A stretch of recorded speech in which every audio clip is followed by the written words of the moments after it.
Good morning, good afternoon, good evening to each and everyone, especially those at the other side of the world. There is no time and space between us. There is only this present moment, and we are one. We now continue with the reading on the Diary of Saint Faustina. We'll have diary entry 10, 97, 98, and 99 because these are related entries. On diary entry number 1097, since that time, I have been living under the virginal cloak of the Mother of God. She has been guarding me and instructing me. I am quite at peace, close to her immaculate heart. Because I am so weak and inexperienced, I nestle like a little child close to her heart. On 1098, although God has confirmed me in this virtue, I am, however, constantly on the watch and fear even my own shadow.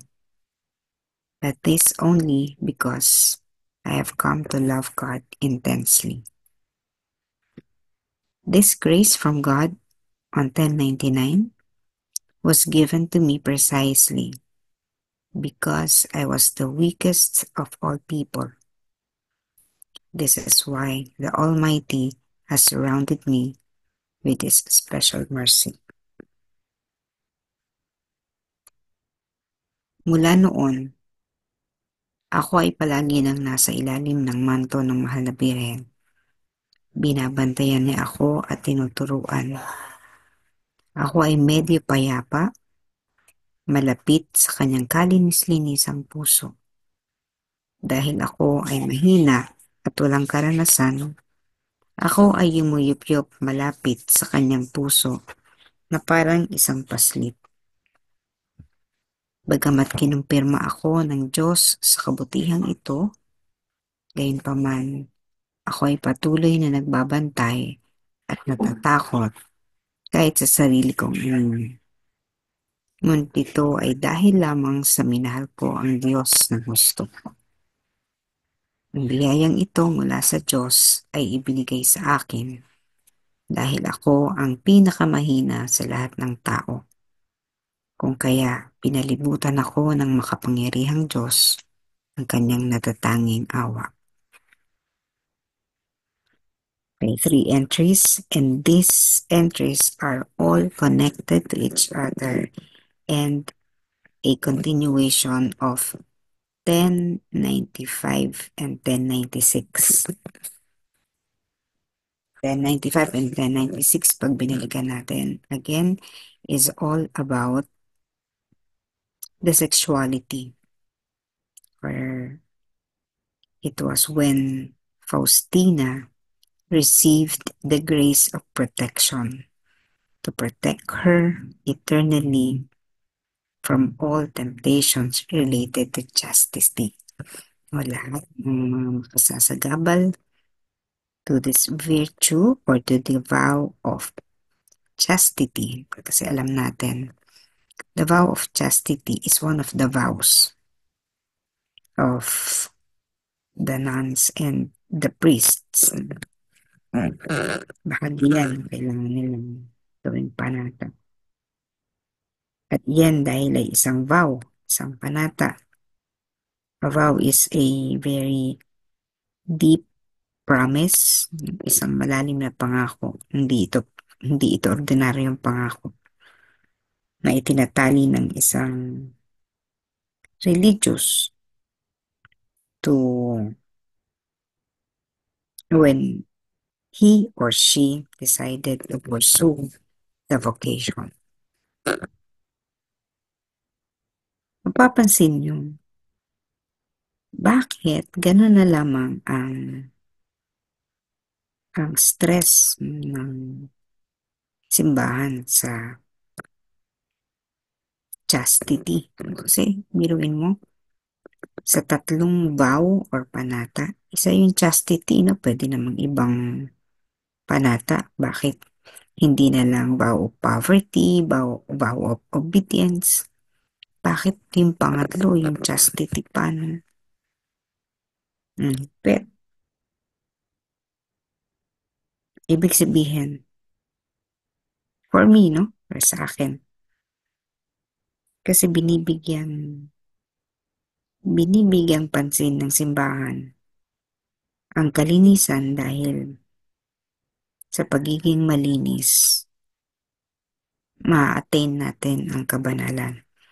So, sino ba yung masigit na inaasahan na tahaking ang daan, ang landas patungo sa kabanalan? E di syempre, yung mga tao na piniling makipag, ah, pinili ang Diyos, pinili ang religious life sa kanilang buhay. Kaya ngayon may period of discernment no? Hindi agad-agad pagkatapos sila mag-aral sa seminaryo o sa kumbento. Hindi man pagkatapos nun i-order na agad sila o magkakaroon agad ng perpetual vows. Hindi naman, di ba? May period pa rin yan na kailangan mag-isip, discernment. At sa proseso ng discernment, halimbawa doon sa mga magpapare, no? Sa proseso ng discernment, isa lang naman ang pinag-iisipan nila kung itatakda na ba nila ang pakikipag-isa sa Panginoon o pipiliin nila yung buhay sa labas. At syempre, pag pinili nila yung buhay sa labas, ang karaniwan dyan yung ah, relasyon. Karaniwan, kaya lumalabas ang isang seminarista o ang isang magpapare o kahit ang isang parinan. Kaya naman lumalabas ay sapagkat nagkakaroon ng relasyon, no, nung pinipili nila na mag-asawa. Otherwise, mananatili sila. So, hindi naman yan lumalabas, karaniwan hindi naman yan lumalabas dahil gustong paglingkuran ng pamilya, gustong ah, itakda ang sarili para sa ama, ina, kapatid. Hindi naman no? Karaniwan yan ay dahil nagkaroon ng pagkakataon na magmahal sa isang babae at magpakasal. So, sa pagpapakasal, di ba ang mga religious, mga pare, nasa religious life basically, no? Pag sinabing perpetual vows, ibig sabihin yan, makikipag-isang dibdib sila sa Panginoon. So, ang nagiging asawa na nila, spouse, ay yung Panginoon, si Jesus. Kahit ang mga pare, sino ba? Kanina ba sila nagpapakasal? Nagpapakasal sila kay Jesus. Ah, bakit, bakit spouse? Lalaki sila, pare. Ganun talaga Union with God does not mean or does not refer to the gender. No? Wala naman sinasabi dito na babae at lalaki, lalaki at babae. No? Union with God. No? Because this is something spiritual. Walang kinalaman dito ang sexuality o yung pagiging lalaki at pagiging babae. No? Because every soul is entitled, I don't know if it's the right word, entitled, no? Every soul, bawat kaluluwa, ang pakikipag-isang dibdib nito sa Panginoon ay isang paanyaya. Ang pakikipag-isang dibdib nito ay sa Diyos. Union with God. So, hindi dito pag-uusapan yung babae at lalaki na relasyon. Which is only of the earth. Dito sa mundo, ano lang yan, to the opposite sexes. No? Pero pag sinabing union with God, makikipag-isang dibdib ito sa ating Panginoon, sa ating Diyos. So, bakit? Again, no? Bakit ganun ang regard sa chastity, to retain and maintain the chastity, kalinisan? Dahil ito nga ang daan sa kabanalan. Kapag malinis ka, kasi di ba, kaya nga ang chastity is kalinisan, purity. Kay Maria man, immaculate, kalinisan. Bakit hindi pwedeng kalinisan lang ng budhi, no? Yung wala kang kasalanan. Hindi ba malinis kapag ikaw ay nagpapakabuti lamang? Hmm. Bakit pag sinabing kalinisan is nire-relate ito doon sa sexuality? Because again, this is the mother of all temptation. Yung kumbaga, dito ka susukatin eh. At ito yung isang paraan para masubukan yung self-control and the mastery of the self. Self-mastery. Katulad ng sinabi natin ng nakaraan, no? Self-mastery. Kapag nakayanan ng isang nilikha, creature, man, woman, ang pinakamalaking tukso which is related to the flesh. Then, sinabi nga natin na mamaster na niya yung sarili niya. Alam niya kung para saan ang kanyang regalong ito because this is a gift from God. This is a grace. Yan, kay Faustina, she received this grace. Kung kaya ganun na lamang ang protection na binigay sa kanya ng Panginoon, no? Ayan, patuloy na nagbabantay. Natatakot pa rin siya kasi she felt she was still weak. Yun yung nararamdaman niya. Tingin niya, mahina pa rin siya. At on her own, hindi niya kakayanin. Hindi niya kakayanin lagpasan ang tukso na yan. Because she felt that she's the weakest of all the people. Ngunit ito ay dahil lamang sa minahal ko ang Diyos ng husto. Yun yung sinabi niya ni Faustina. Yun yung dahilan kung bakit patuloy siya nagbabantay at natatakot kahit sa sarili niyang anino. Isa pa ito, no?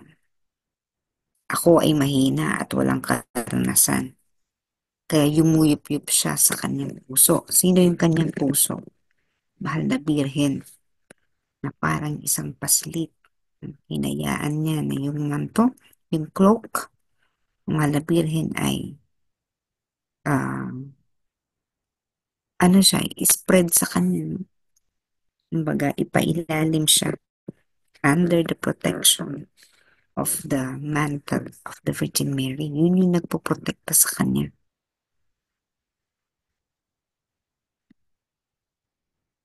Kung wala si Maria, sabi niya, no?